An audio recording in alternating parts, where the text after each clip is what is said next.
believe so firmly in the group, the power of the group and the power of the people that you surround yourself with in the creative world, to be able to believe in yourself in a way you didn't know that you could, right?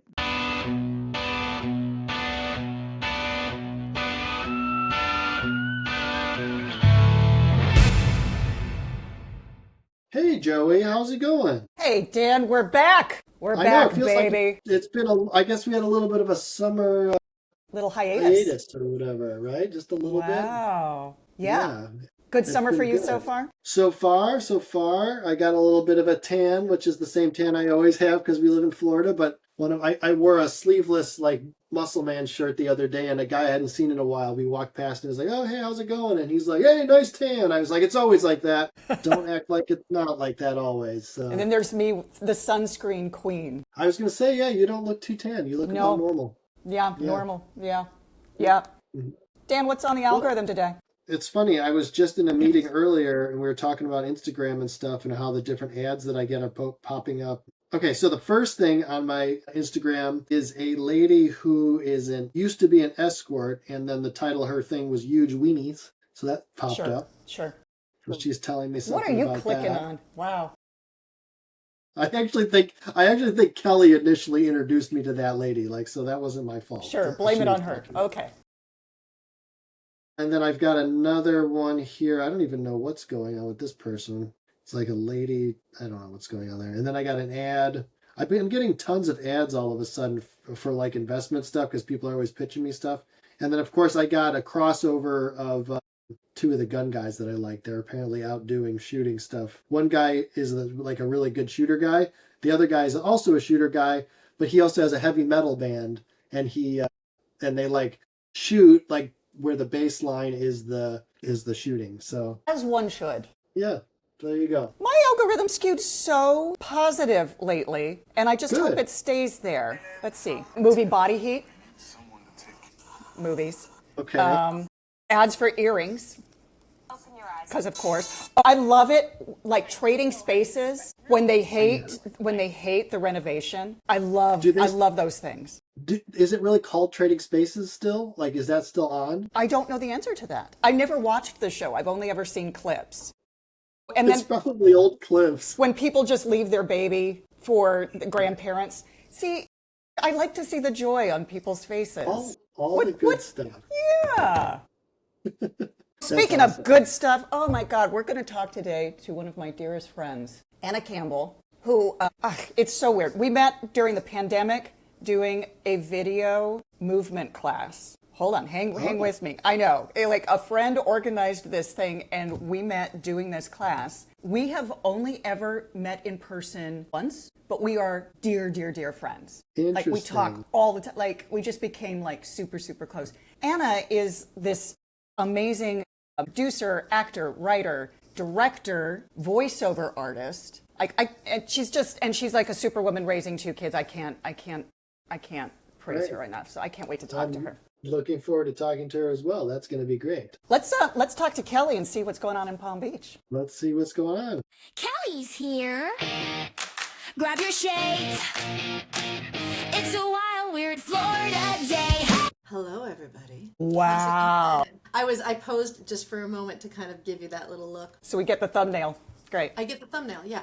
I wanted to just kind of clarify Dan saying that I sent him the escort thing. I did, but it's because she's super interesting. This is a lady who used to be an escort, and she talks about the business behind it and how it would Right. work for her. And I think she's maybe in Europe. I don't feel like this is an American Yeah, it sounds like a European business thing. model. I feel like this is, but super fascinating. She Yeah. talks about like how much, like the different clients and like what you would do and how much how do you market for that? It's really super Yeah. interesting. Super duper That's interesting. it does make sense because basically she's like a person that we'd have to talk to us on this show, right? Like, well, tell us about the Well, business. Tell us how 100%. You it should works. actually reach out to her because she would be a fascinating person to talk to anyway. All right, Anyway, makes I don't remember sense her now. Instagram handle. I mean, and then there's always the boobs and stuff. I'm sending them all the time.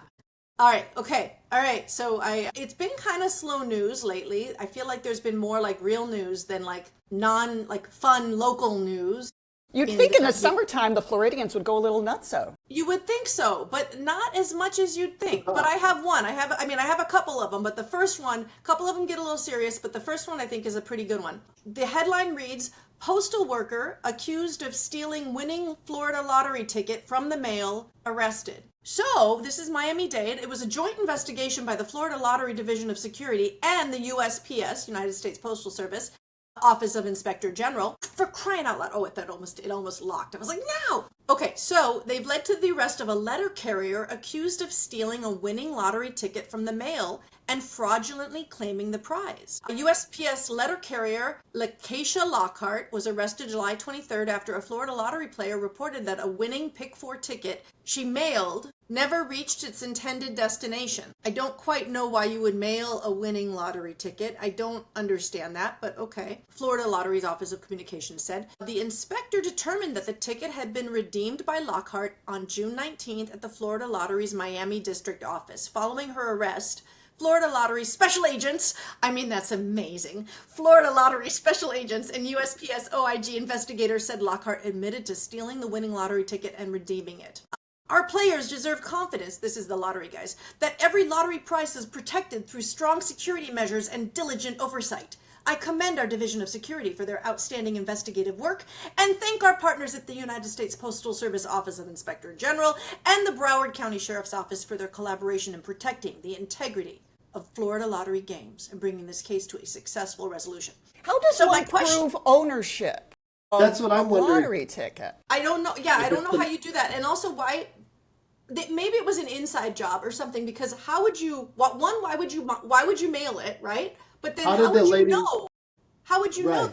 My parents sent our kid just had his 15th birthday. They sent a $100 bill through the USPS and it arrived. They made it. Well, now all our listeners know to be looking through your mail. And also, by the way, the Florida Pick 4 lottery ticket has a maximum prize of $5,000. So, assuming that it got the maximum prize, the risk reward there was $5,000. Fantastic. I just don't understand. There's so many questions about that. It must have been, she was arrested on charges of grand theft, dealing in stolen property, filing a false claim for payment, 2 counts of unlawful use of a two-way communications device, and mail theft. And what is the punishment for that? It's either something really low or something really high. I think it's really high. It doesn't say. It doesn't say. For obstructing the mails, yeah, it is. I think it is too. It's pretty high. For less than $5,000 or less. So there you go. All right. There we are. Okay. Love you, Florida. Let's see. Okay, so this is another good one. All right, we're moving on. The West Palm Beach Company offers guaranteed hurricane evacuation flights for $1,250 membership. Priority Evac offers chartered Airbus flights out of 6 Florida airports to Atlanta, covering 2 storms per season for $1,250 a person. So, It's interesting. betting Floridians will pay $1,250 for a guaranteed seat on a chartered flight out of the state when a hurricane threatens. Let's see. Priority Evac came from personally watching people I know try to leave ahead of a storm. The plan offers members a seat on a chartered Airbus departing from the 3 major South Florida airports and then 3 others on the West Coast, with all flights headed to Atlanta. A single membership covers evacuations for 2 storms per season. That seems actually pretty cheap. I guess they're banking on how many memberships are they selling? Let's see, maybe it's... I don't understand how that would even work because that's something I'd like to understand the math on. Because if you sell a bunch of memberships and then everybody swaps it at the same time, you only have so many seats. So how is that even going to work? This sounds like the Fyre Festival. Just wait. It does sound like a Fyre Festival. Exactly. Fascinating. Let's see what it says. Our operations are led by a retired Air Force colonel who ran Chief of Operations duties at NORAD and NORTHCOM and has personally directed Florida hurricane evacuations. The service is designed to get members out before highways jam and airfares spike. The whole idea is to plan. The plan is already in place before everyone starts scrambling. The company's credentials are promising, but questions remain until the service is tested by an actual storm. That's why I'm extra. This is The Points travel guy, Clint Henderson, managing editor of news at The Points travel guy website. That's why I'm extra cautious on something like this. They say they do have the planes, and they do have some very serious people running the company. They say they have the planes pre-booked, but we won't know till the rubber meets the road in an actual hurricane. That's pretty good that guy So wrote what are the a- places? You don't know when a hurricane's coming. So how can you? So you just have planes sitting around waiting until like whenever. Yeah. So that means the planes are off doing something else the rest of the time. So then how are they going to stop doing what they were doing to come pick everybody up? No, it seems that's Yeah, you think this fishy. is the people they're going to get, like round one, they'll get a bunch of 1250s from people, They're and gonna then get a it'll bunch fail of old. completely, and then they'll go out of Yeah, business? I don't know. I would think. Yeah, there's no way that doesn't make any sense. Now, if they told me it was like $50,000 a person, then maybe I would believe it. But like $1,200, that's like a normal ticket, Yeah. basically. And that covers So two. like, Per person, that yeah, covers two flights. Yeah. So, right, exactly. I don't buy it. all right. All right, well, let's see. I Sorry, guess some boo. people, maybe they figure there's enough people who will be like, all right, I'll try it for 1250 and see what happens.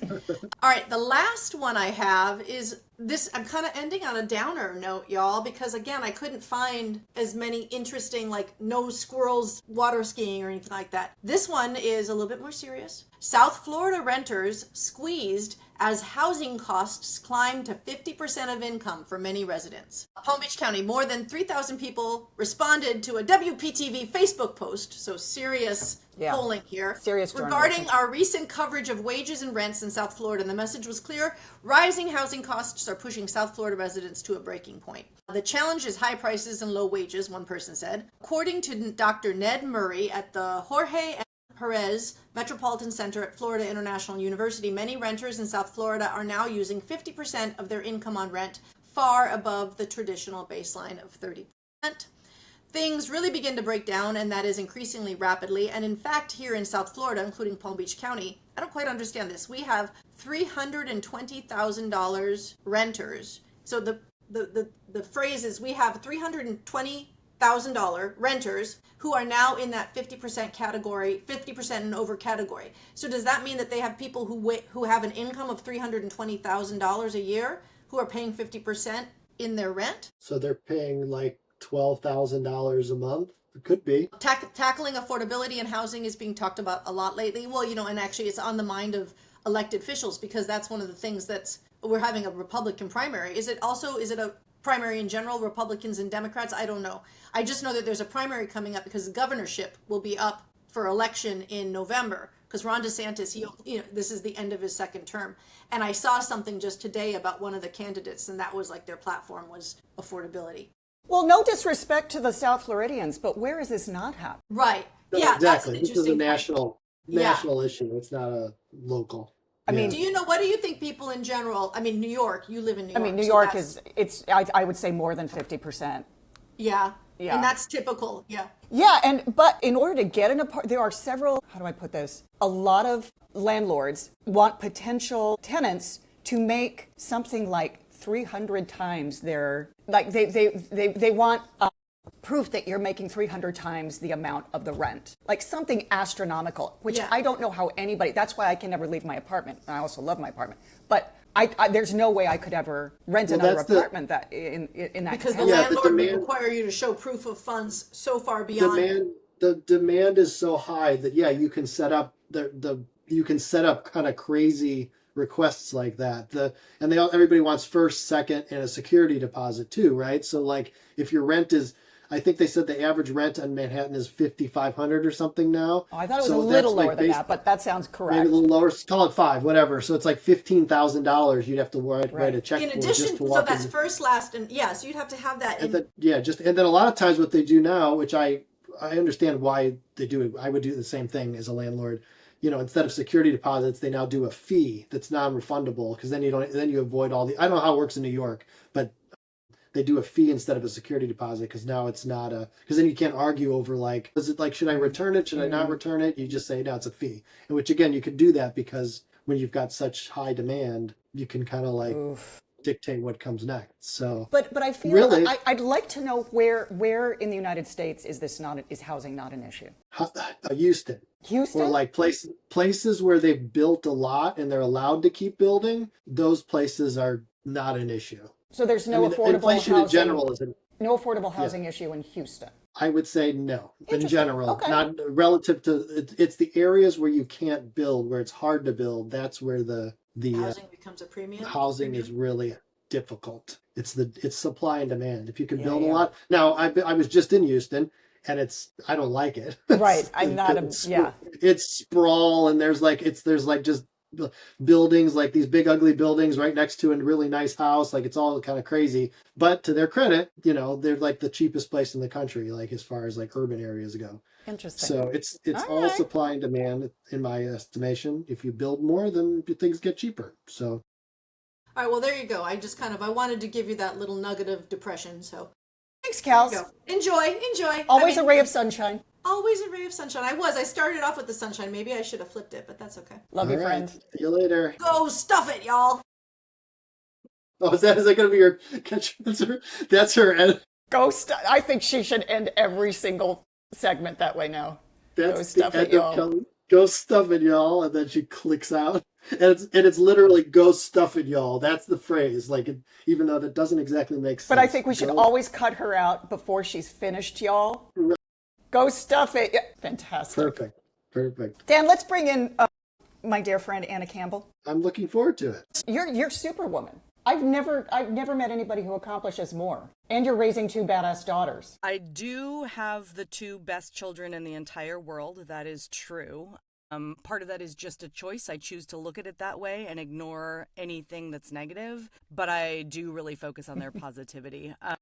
But the whole Superwoman thing is such a problem because, of course, you don't want to have to be Superwoman. It's just that there doesn't feel like there's a choice. So, you're just going to keep going anyway. I don't want to give up on the dreams, so let's just keep going, I suppose. We're back. We're back, baby. Oh my gosh. I love it. Amazing. Different. It's See, Could we be you are more Superwoman. dependent on tech? Problems arise, and you solve it. You are a problem solver. You always have been. So our internet is out completely. And I realized suddenly, oh, wait, we do have the capability of my phone being able to. No, but it's true, right? Isn't it? We like 98% of the time, we're just trying to figure out the next best solution to the one we already had. And I do think that's the point where a lot of people give up. I don't have a give up gene. It doesn't occur to me ever. That's an excellent point. That's an excellent point where so many people give up. You are one of the ones who perseveres. It's part of why I don't think I have a choice, though. I mean, for me, there's certainly, the childhood trauma of, well, if I don't do this, I don't know who's going to, that I think serves me really well as an adult, right? I'm constantly look, my favorite thing, obviously, as an actor, first and foremost, is studying the way people go, myself included. And for me, I know for sure this is a damage-based platform, but it's really effective. Like, I really do get more done than most people. I just wish I hadn't had to go through all the, little sadnesses to get to the point, I guess, but, makes us human. So you could have gone, okay, go ahead, Dan. I was just going to say, so that's the question, though, is all the stuff and all the trauma and all the things that we have to deal with as we grow, that's what makes us, right? At the end of the day. So like all the quote unquote bad stuff, if it turns into good stuff, then it was just part of the journey, I guess, 100%. And but that's a choice. That's the choice, don't you think? Like there Correct. is in there, right? If I had wanted to get my parents' attention, my parents are amazing human beings. We just had a lot of other things going on. And so in order to get my parents' attention, I starred in the plays. And that turned into, okay, how do I make everything easier for everyone? How do I people please? How do I do all these bits, right? Which now is turned into, if there's a problem, you can count on me to solve it. But the other option would have been like, do a lot of drugs and get a whole bunch of tattoos that would have made it impossible for me to be an actor. Not another thing against tattoos. I want to be very clear there, right? Like choose a path that was about just getting attention instead of about, ooh, let's get it for an A+ instead. Like I like an A+, thankfully. That's a choice though. Same thing that we were talking about right before the world went to hell with like, I look at my kids as the most perfect human beings ever. No one's perfect. That's ridiculous, right? But I choose to see them that way. I choose it. And they like themselves more than most people do. So I think it's working. The idea of choice is like the number one thing that we all have, right? Like you choose your path. The belief on how you see yourself, how you see the world, all those beliefs are optional. You can kind of adjust them and, make those. And then if those things are not helping you, then you let them go and you believe in something else that does help you. So those are all choices that you get to make. Yeah, absolutely. 100%. I think Cool. that also comes, I recognize my white girl privilege in that as well. right? I grew up in a very comfortable household in Portland, Oregon. My parents were very pro education. I love learning things, right? All of these things are things that come from the environment that I started in. So I don't ever want to discount the capabilities that were just handed to me, because in that choice, I already started with so much more than so many people. And I do feel like people forget that not everybody can achieve at the levels that I get to achieve at, because I started with a lot of privilege going into it. I just like to recognize it. I'm not knocking it. I'm not embarrassed about it. But I think if we don't understand that that's a huge part of where the beginning is, you're rising from a certain place, I suppose, right? Sure. Yeah. Yeah. Absolutely. Absolutely. So Joey, tell the story about, so you guys met in a movement Anna and I thing? met in an online movement class that our friend Melissa Miller put together during lockdown. Yep. And we just hit it off. And I think started having tons of phone conversations. And before you came in, Anna, I was saying, you and I have only met in person once, I believe. I think Has it's it been now twice, or is it just once? I think it's twice, because you so amazingly came out, dragged yourself out to the Hamptons in a very misguided screening of my film, which I enjoyed thoroughly, but was a bizarre experience where it was, yeah, you'll get to screen in New York. And then it was the Hamptons and off season. And right after, anyway, some things were true about that. Wonderful screening. But that was where we first met in person. And then I've had one other trip to New York since, where we got to love up on each other in person. Right. But it's very true that remember our that love now. has formed with huge distance in between us somehow. It just doesn't seem to matter at all. I know. Like instantly, we were just, you meet people. It's rare, but you meet people every now and then. It's just like, yeah, that's my person. Yeah. And Yeah. you were one of those. And both times you came out, I got to see your film, your amazing first feature film. You're so sweet. Will you Thank tell us a little bit about how do you, I can't imagine going from, hey, I just want to be an actor. And I don't know if that's your story, but I just want to be an actor. And when people say, well, just write something for yourself, I wouldn't know where to even begin. And you put together an entire feature film that you wrote, directed, produced, acted in. Yeah. It's called Nora. It's called Nora, okay. and it's a sort of a modern reimagining of A Doll's House. Cool. So, yeah, I Tell remember. Tell us, how does one come? How the heck?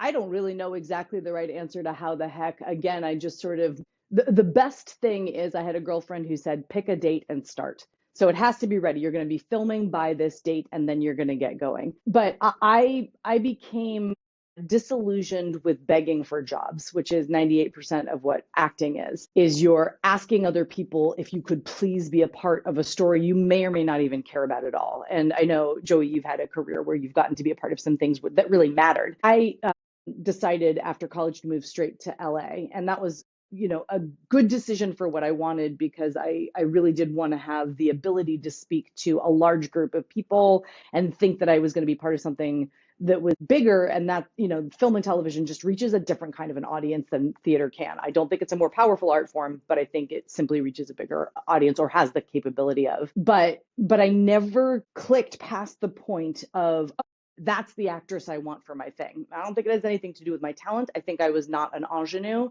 And I think that, as I've aged, it's actually been easier for me to get cast. But I got exhausted of begging for the part. So I just wrote my own. And when I got to a point where I had a huge emotional need and was sure that I was in a position where there were other women who were having the same emotional need as me, meaning I had an audience that actually could buy a ticket to the story that I thought was imperative to tell, it seemed like as good a time as any to just put oodles and oodles and oodles of work into it. But I know you guys talk a lot about sort of the economics of the thing, and I don't think that doesn't factor in for me, which is an unusual thing for an artist to perhaps get to do. But I'm a little obsessed with, how are we supposed to make money doing this? Say more about that. Yeah.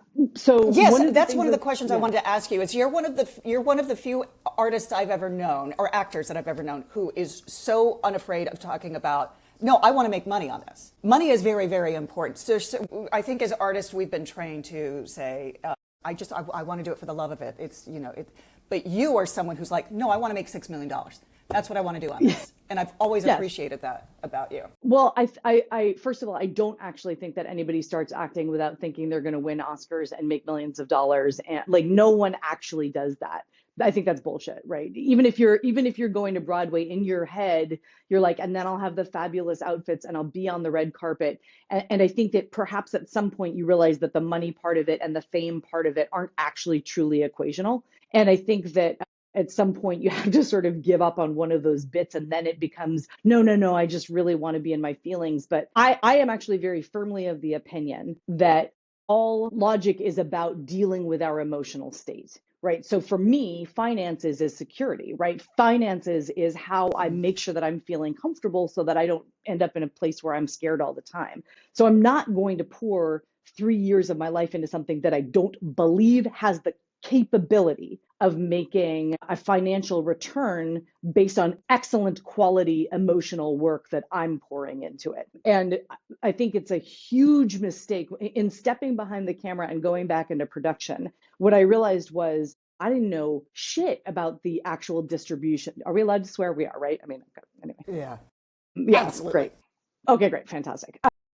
I didn't know enough about the distribution mechanisms that were how I made my money. And Joey, you know as well as I do that over the past several years, our residuals have fallen away. The number of jobs have dropped significantly, both in theater and in film, right? As resources tighten, entertainment is one of the first expendable expenses. That's not right, to go. And now we have to be in a place where we're making something of additional value in order to draw people into the theater. And I was making my movie during the pandemic for moms, right? And how to get moms to Right. leave their families to come into the theater. And that turned out to be a very difficult thing to do, I'm not going to lie. But I knew that if I made something that really spoke to them as directly as possible, that we'd have the capability of finding the right outlets for ourselves, I guess. Cool. You not only did you direct this film, you in the course of the film, whenever you go into Nora's mind, it's music videos. How did you come up with directing? How did you move past imposter syndrome when it comes to, I don't know shit about directing a music video? Yeah, that was the weirdest. Because you were thing also for me. like essentially production designer on 6 different music videos? I had an amazing production designer who made the stupid nonsense in my head come to life, for sure. I don't take credit for making it happen and making it as good as it was. But it was an amazing gift from my cinematographer. We did the real life parts of Nora almost a year before we started shooting the music videos. And I always thought that I was going to bring in real music video directors. I don't know what that means anymore. Like, we don't do that nearly as much as we used to, but it used to be that there were people whose entire careers started in music video, and that brought them into their next phase. Is Michael Gondry, right? Like, I mean, so many people, Wes Anderson even, right? Like, all of these people got their beautiful creative mind into music videos first. And I was like, not that I thought I could get either one of them, but I was like, there's a new generation of these guys that could come up, and I don't have it. And my cinematographer called me one day and he's like, so, okay, you've been dilly-dallying about these things. We need to get these done. The movie can't be finished without them. So what are you sort of vaguely seeing? I was like, I don't know. I don't do music videos. He's like, well, just start to describe it. And I was like, okay, well, in this one, she's like a mannequin, and she's turned into mannequins because she's trying to fit in with all of the other women. And this other one, she's like in the forest, but like there's a red carpet through the forest, but she's actually like carving her own path. And all of a sudden I realized I had every single detail of every single one like stuck in my brain, and it took somebody else encouraging me to have permission to get it back out. So, in a world where without our ideas being bounced off of other people, like nothing ever happens, I believe so firmly in the group, the power of the group and the power of the people that you surround yourself with in the creative world to be able to believe in yourself in a way you didn't know that you could, right? But yeah, they were crazy. And later I would realize that every Absolutely. single one of them, sorry, Dan, go ahead. Sorry.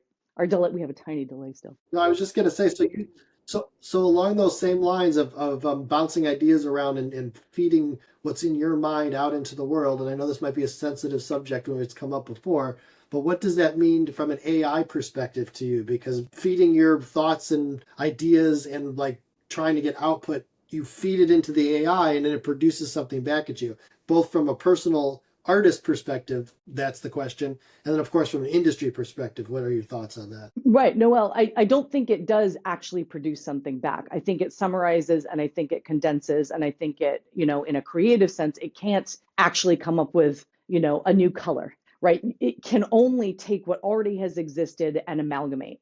So it's not actually a useful tool for actual pure creation.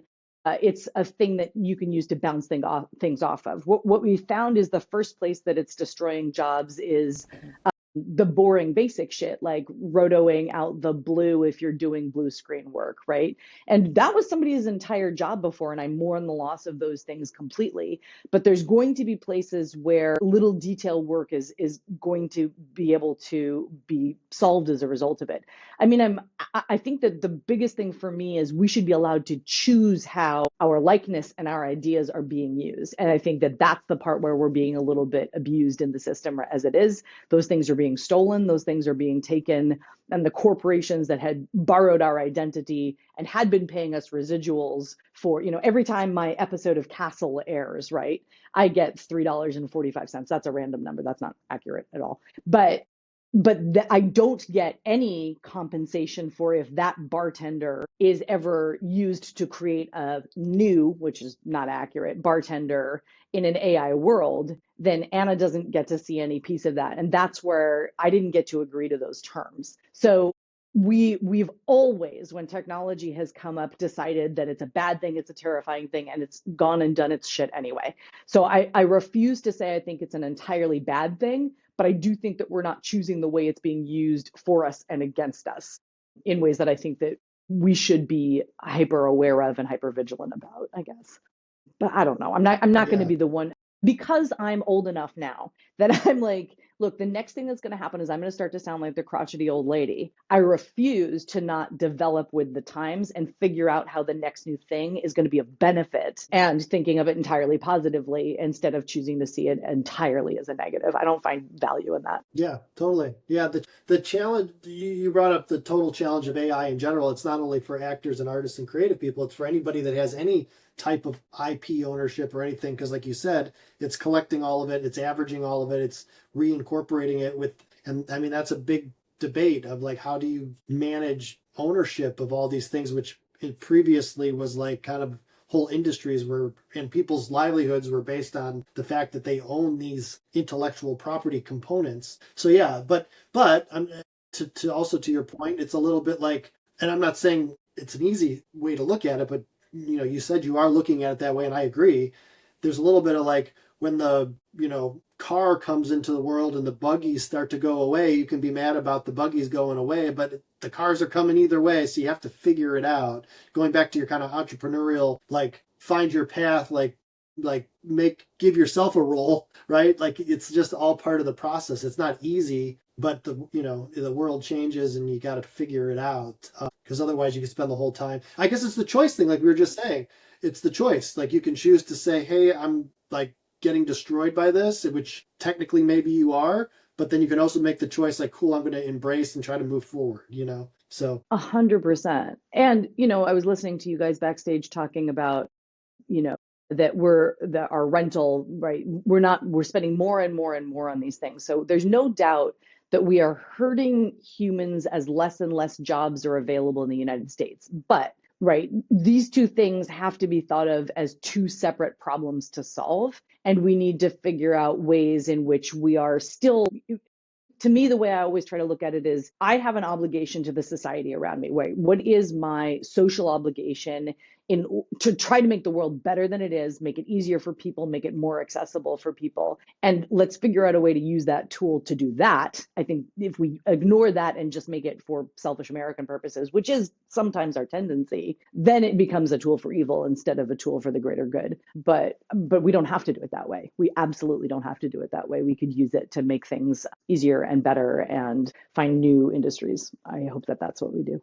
I don't know. right, Yeah. right, yeah, yeah. I think as an Anna, artist, I know do you you're agree, still very Joey? much. Yeah, go ahead. Continue. No, you No, continue. no. Well, we talk about this a lot, Joey, right?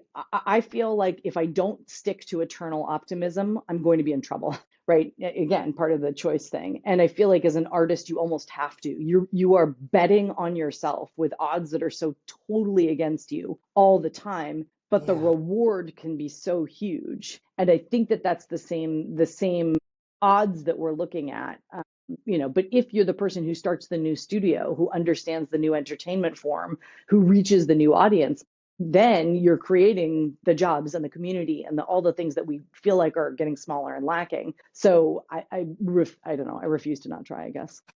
I know that you're still very much a Los Angeles-based creator and actor, but you're raising your family in Portland. Have you found any advantages to being a part of a smaller, like a more condensed market? That's a really tricky question. First and foremost, I miss being a part of a community that's effectively built entirely on artists, right? Everybody in Los Angeles, that city only exists in the middle of the desert where it doesn't rain very often because it's a really good place to make movies. There's really no other good reason to live there. And so every single part of it serves that community first and foremost. So I lived in a neighborhood where every single one of my neighbors had some connectivity back to the industry that I truly love with my entire heart. And Oregon is a much more temperate place. The water is of higher quality. The green is insane. We spent the same amount for our house up here, and it's legitimately 3 times the size of the one that we had in Los Angeles. But there's an uphill battle that's fought when you're saying, no, no, no, this is a legitimate industry.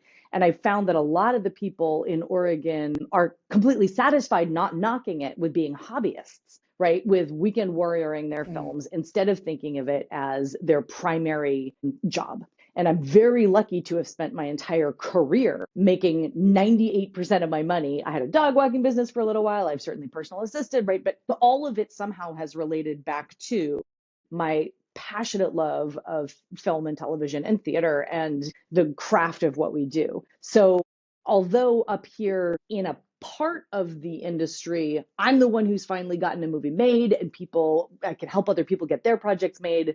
It's the primary directive of the entire city the way it was in LA. So yes, it's easy for me to get things done up here, but I don't know if the rest of the world takes us as seriously. And that makes me sad because I'd love to create an industry up here that actually has the financial power that something like LA does. And I have not quite cracked that code yet, but I'm not done with it yet. So does that answer the question? Is that what the question?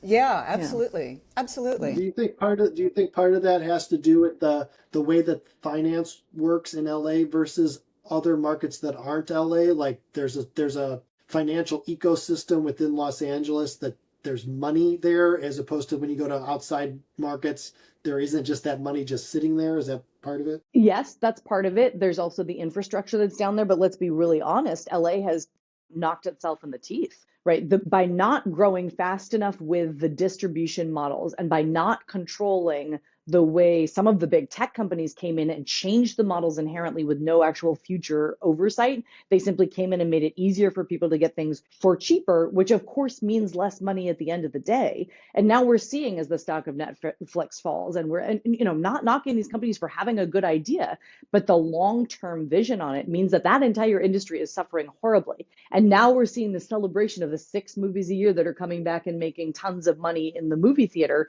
because now those movies will continue to make more money as they go down. So that we killed industries that we had developed over time because of ease and because of, with subscription-based things instead of buying an individual ticket for something that we desperately loved.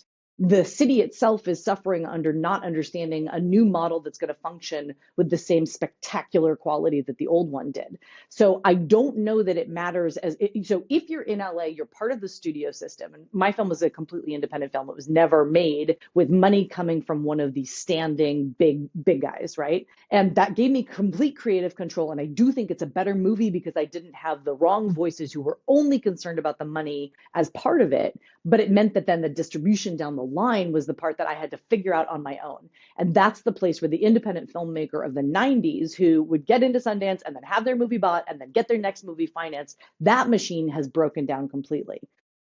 So although yes, there is money there, it's money there for the big guys. It's money there for the major studios.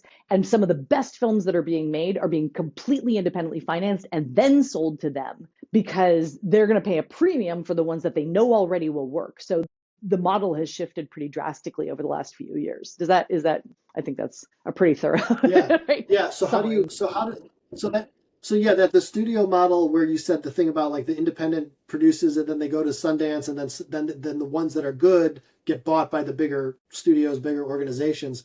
Does that same model play out today in terms of like instead of just Sundance, I guess it's through these other platforms like or does it like you said that doesn't work at all anymore? They don't even buy stuff because it's all just churned out in terms of like streaming requirements. I don't know, like how does that work Both, compared to the both old of those days? things. It used to be that all of these film festivals, and we should include Tribeca, Cannes, right? The New York Film Fest has become huge as of later years. These are all places where films are premiering, but it used to be that you were discovering new talent in these places, and now they've become a place where the studios are premiering films that they already can count on that have a certain kind of artistic value, a certain kind of voice. That each of these festivals has its own sort of a sensibility, right? And so the trick is being able to find a place where the absolute new voices can be heard. And that I don't think our industry has a very good solution for yet. If you don't already have a connection to Sundance, it is much harder for a good film to get to the top. If you've got four people who can make a call for you, at least you know they're going to watch the movie. But with 6,000 submissions, you get the wrong first person watching it. My film is a perfect example, right? If you're a mom with small children who's feeling the weight of motherhood and selfhood, you're going to want to watch that movie. But if you're a 20-year-old programmer watching a film for the first time who's just out of college, they're going to be like, old lady content, right? And so if you're not reaching the right audience right away, it's literally not going to happen. And so the few places where we're seeing a little bit of a version of this are things like you look at K-pop Demon Hunters. Now that film was produced by I'm going to get it wrong. Was produced by someone else completely. He was like, I don't think it's very good. We're just going to hand it over to Netflix. Netflix bought it, and it's the biggest thing in the entire world. So the risks are still being taken, but it's harder for the filmmakers to get to the point where those risks are going to be taken on them. It's harder to find the path of discovery, I think, through. Right. Yeah.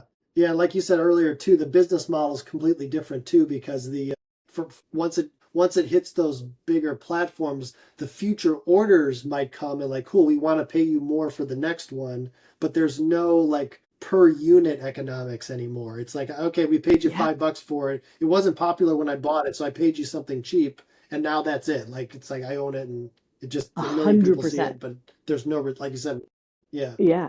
As yeah. of 10 years ago, right? Literally, I'll never forget. So we released the first documentary that I was a producer on was released in 2011. Is that right? 2011. Yes. And that year we had a contract with Blockbuster to buy 10,000 units of our film at blah, blah, blah a piece, right? Something along those lines. And before we got to that contract was like negotiated and Blockbuster collapsed. So we missed out Mm. on money that was already promised to us because nobody was doing DVDs anymore because Netflix was streaming them now. Now, Netflix for 10,000 views, because remember, that's the same actual number of people watching the damn thing, right? The same number of views is just like, yeah, we'll give you, $20 to, we don't know what those metrics are because they're not publishing them the same way. You don't have any accessibility to that per unit thing. And again, I think that one of the things that happens, and Dan, I'd be really curious to hear, in the economics world, what happens when something suddenly stops working, right? Like what happens when it shrinks? There's this sort of period of nastiness, at least it has been happening to us for pretty much a decade, of trying to claw our way back to how do we make money doing this thing that we know people want. It's not like people aren't watching television. It's not like they don't want to watch movies. It's, podcasts have come in and sort of become the television, right? Equivalent of the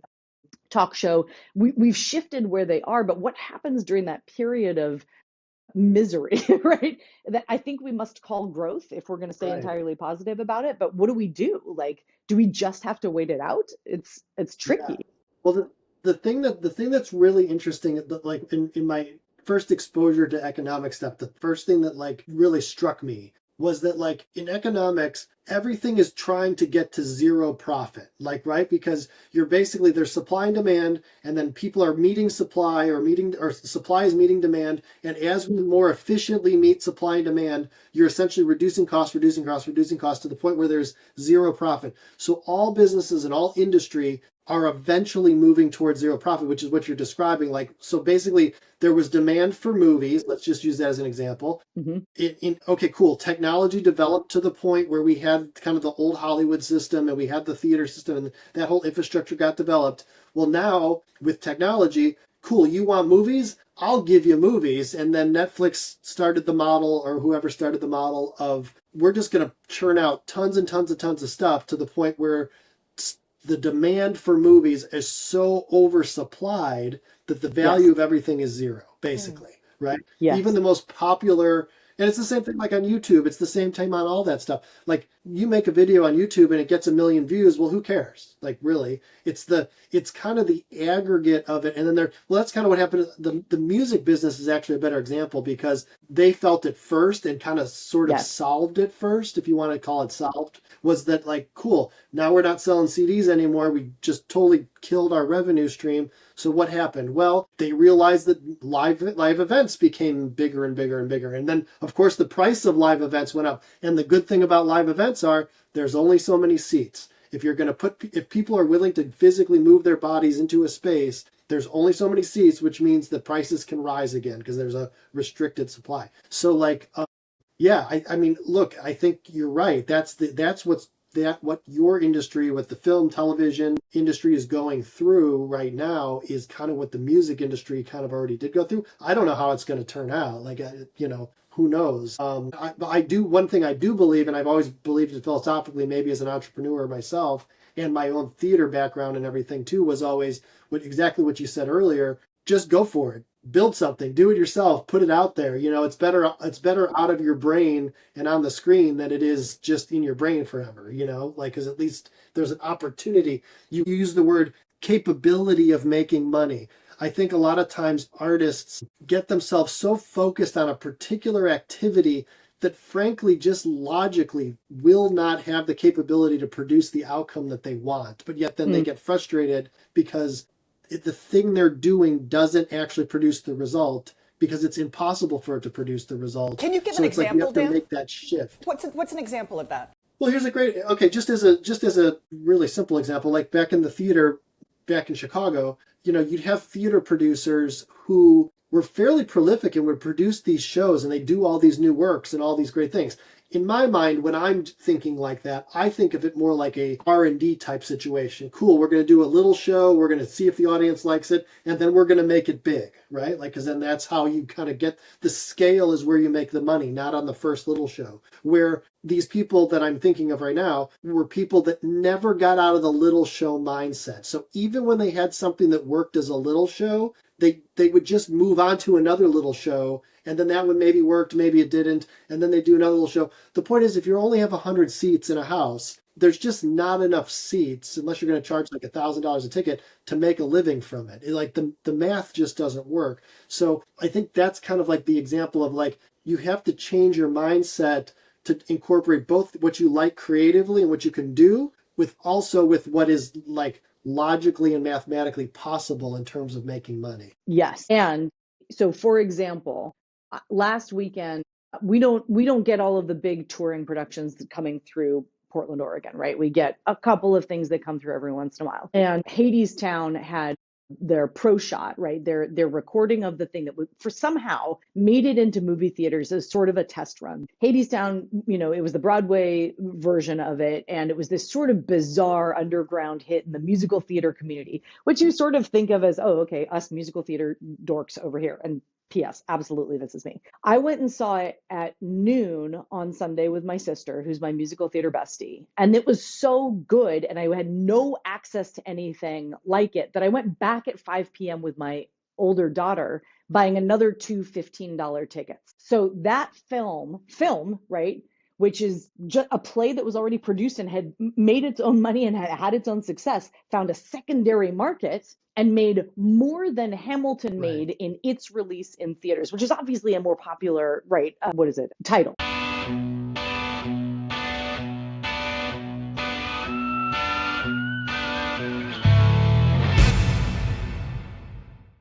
But Hamilton had already been out. There's probably other reasons for that. But the idea that you wouldn't choose to see what happens if you offer it in a secondary market is something that I think is severely lacking in the artistic creativity world, right? How do you upscale it without losing the artistic value, of course, because the thing that's amazing about it is the intimacy of the small theater, but that's actually what film does best. When you film it, you can come right in on these actors and bring even more closely the emotional qualities that are there, which is what we're all craving. Some feeling of connecting, some feeling of, exploration of loss in this case, and the themes that are within it. We need that as humans to feel normal, especially as musical theater geeks, perhaps.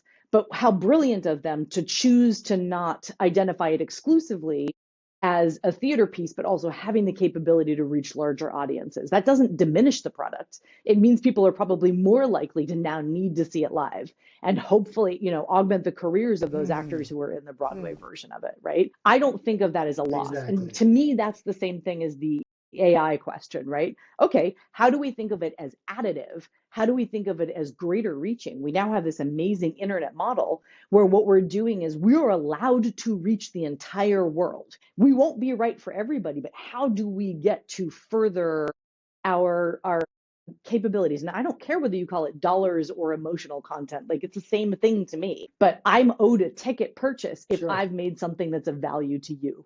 Yeah. And I'm okay with that exchange. I'm okay with that exchange. Yep. Yep. Anna, what do you think creatives like us get wrong about success and money? I think we want it. I think we want it for the wrong reasons. I think we don't do enough healing and that we want the success for the delicious attention. I know that that's why I started my career. Like there's no doubt about that. And if instead we don't start thinking of it, I remember somebody early on in my career in Los Angeles being like, well, it's show business. It's show business. Show business. And so I remember struggling genuinely to figure out what my place in the business was. And I had the best conversation very recently with a casting friend of mine. So I'm a relatively attractive girl. I started my career at 23, but I never played the ingenue. I never played the 23-year-old. And I was talking to a casting friend of mine. I was like, I don't know, I'm like kind of cute. But the very first commercial I ever booked, I had two small children and I was selling mom DVR thing, right? I don't understand. And she goes, well, you've got breasts and they're not like the kind that are all about, making everybody feel attracted. They're like, oh yeah, my mom, I'm going to give her a hug. And you've got this crazy deep voice. And no ingenue who's wondering about the world, who's going to like live up here and just like not be sure what's going on. That's not what you sell. What you sell is this voice of reason, right? You sell this idea that like anything that comes out of her mouth is a certainty. So I'm delighted to be aging in my 40s into this thing of wisdom instead of hope. I'm not selling hope. I'm selling wisdom. I'm selling the idea of we can be certain that hope is important, but that there's a truth to the way that the world is and the way that people are that we should celebrate in the same way. And I guess for me, that was relieving to be like, okay, my place in the industry was never going to be in my 20s. My place in my industry was going to be as I came into more knowledge, as I came into more understanding, as I became a producer and straddled both sides of the creative world. It's the mistake that creatives often make is thinking, if I'm just the most creative, it's going to be okay. Guess what? Someone's got to sell your creativity. It's going to be an agent, or it's going to be a distribution person, or it's going to be an advertiser. Someone still has to take what you're offering and hand it to other people. And it's annoying to try Yep. to do all of those things yourself. You're never going to be an expert at all of them. So the best thing you can do is create a community around you that believes in your specific talent. And the best models of this are the Tina Feys and Amy Poehler's, where they're just like, we're only ever going to work with our friends. We're going to make sure our friends are constantly being successful because we love them and we believe in them, and we will sell for them the amazing talent that we see. And I think that so often as creatives, we're just like, why is nobody paying attention to me? I don't understand where I'm not like the most famous person in the entire world. It's like, that's not attractive. Like this is an industry of bringing people in towards you. This is an industry of sharing and of creating community, not an industry of self-isolation and mad manic ego. Although that seems to work fine too. We seem to confuse the two as being a confidence and that sells too. Certainty of self. I think that we miss the value of certainty of self. Just as a little light thought. Excellently well put. This is the way Anna's mind works. Anna, I'm like, I don't know. I love it. People can see Nora, your wonderful Yes. film, on Amazon now. Yes, it's Yeah, available I for see it here. rental on Amazon. And then we also are still on the Veeps platform. And I'm really proud of that because it was an attempt at a distribution model that was different from what the others were, right? Nobody was buying me from the bigger guys. And so I found this amazing group, VEEPS, and they do live music content distribution. And my film is still available on that platform as well. So Amazon is easier for most people for sure.